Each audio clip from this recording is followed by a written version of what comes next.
Hey guys, Chris Adams here with Hunter McCamey. And we're back for Mud Hole After Hours, episode 7, and we're going to help you guys tackle the ledge.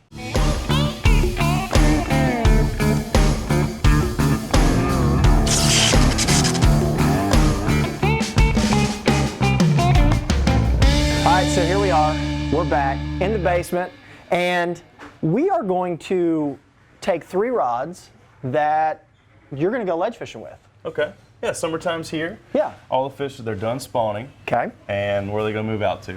They're going to the ledge. They're going to ledges. That's where I'd be going. They're going to deep water, Yeah. a little bit colder down there. Sure. And they're going to be there all summer long. Absolutely. You know, you've got a number of the TVA lakes that everybody flocks to, well, year-round, but especially this time of year. I mean, you've got a college national championship coming up. Right.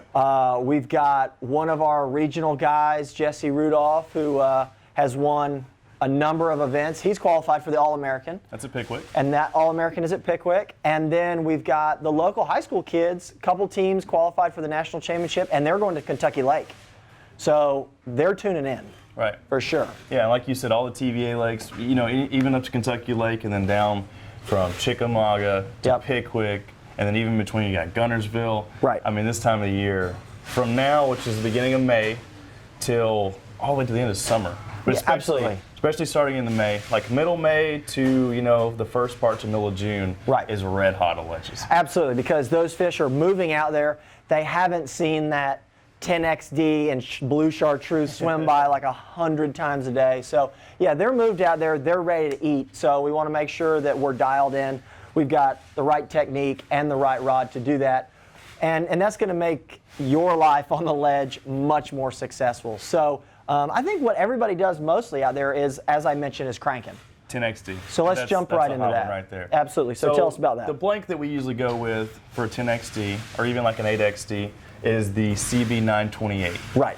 Of course, that rod's a little bit shorter because we have a longer version of it that's 8 foot, but that one's cut down a little bit. Exactly. But it's actually really versatile. It's not just a crankbait, you know, rod. You can actually use it for, you could probably throw the mag spoon on it. Yeah, absolutely. You can throw swim baits on it. Yeah, like a big hammer swim bait. Right. And I think you can throw an A-rig on it. You could easily. Absolutely. So, yeah, it's one of those great rods that is very specific, you know, for like a ledge application, but ledge application and multiple applications inside of that. Right.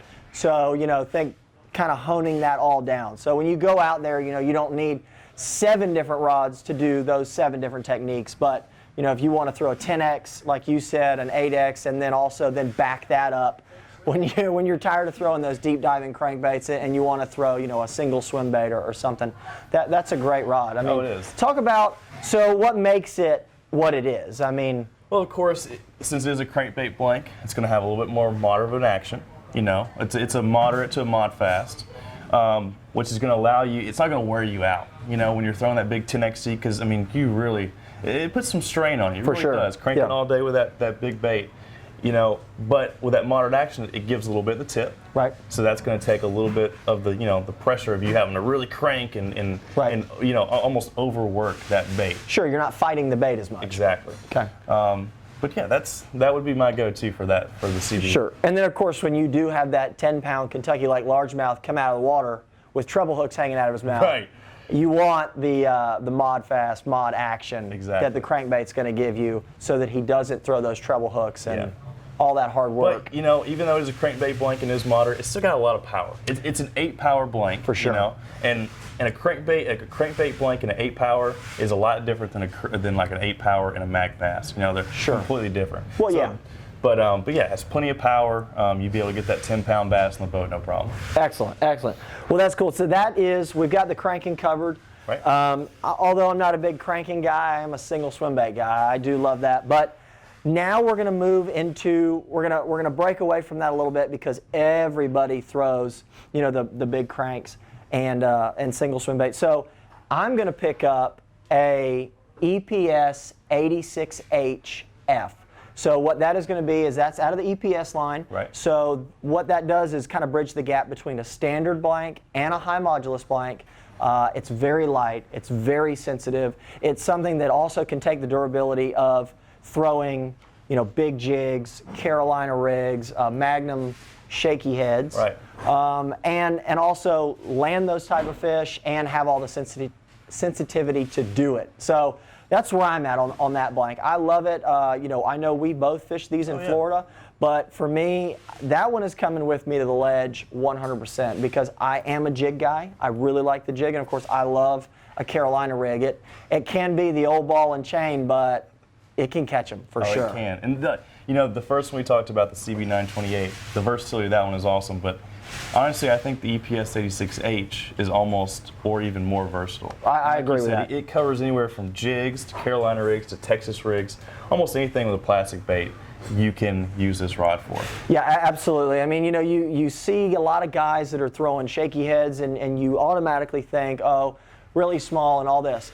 But you have to remember the fish that you're going after on a TVA lake and throw the current in there. Right. You're not just out there with an 1/8 ounce shaky head. Now you're using halves, 3/4. You're using a 10 or a 12-inch worm. Right. And you can't just use your drop shot rod for that. You do have to beef it up because you might be fishing 15 to 25 foot of water. Exactly. And you're going to set the hook, and it could be the fish of a lifetime. So. And using a little bit bigger line too. You're probably using 15.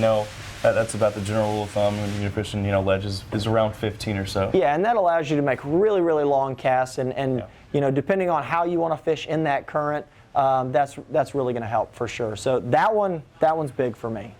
So we got one spinning rod in the mix, though. We do. You can't go anywhere without spinning rod. Because as like you said, when the fish first get out there, they're hungry. Sure. You can throw almost anything, right? And you're gonna have a good time. But as the summer goes on, the fish, they get beat on a little bit. Right. They get smart. So you gotta switch it up. You gotta go a little more finesse, maybe a drop shot or a shaky head. Right. What do you got for that? Well, we're also going to go to the EPS line, and what we're going to do is we're going to use the 86 MLF. So the 86 MLF is a medium light, fast in the EPS lineup. So again, we're going to be utilizing the smaller diameter of the EPS. We're going to be utilizing the sensitivity, but because we're going to be battling some bigger fish, right, and we're also going to be needing to use, let's say, a 3/8 of an ounce drop shot weight instead of just an 1/8 or a 3/16, and even up to a half. Yeah. We were there a couple years ago for Bass Fest, and of course, Mudhole Pro Brandon Lester fished the final day, did incredible, and I think he caught very few fish cranking and doing things like that. I remember watching him catching them on a drop shot. Now, granted, he might have been drop shotting a 7-inch worm, right, wacky rig, but he was utilizing where when they kick those turbines on, they start pulling water, and he's on the ledge, and he has to make sure that he maintains bottom contact, but is still using a size 1 hook, right, and he's catching 8-pounders. Right. Yeah, that is a really good one, especially, like we said, shaky heads, drop shots. You could even throw like a Nico rig in there, right, which is a really popular technique now. Yep. Any kind of finesse technique where we're using a little bit heavier line, like we said earlier. Yep. Beefing up the baits a little bit.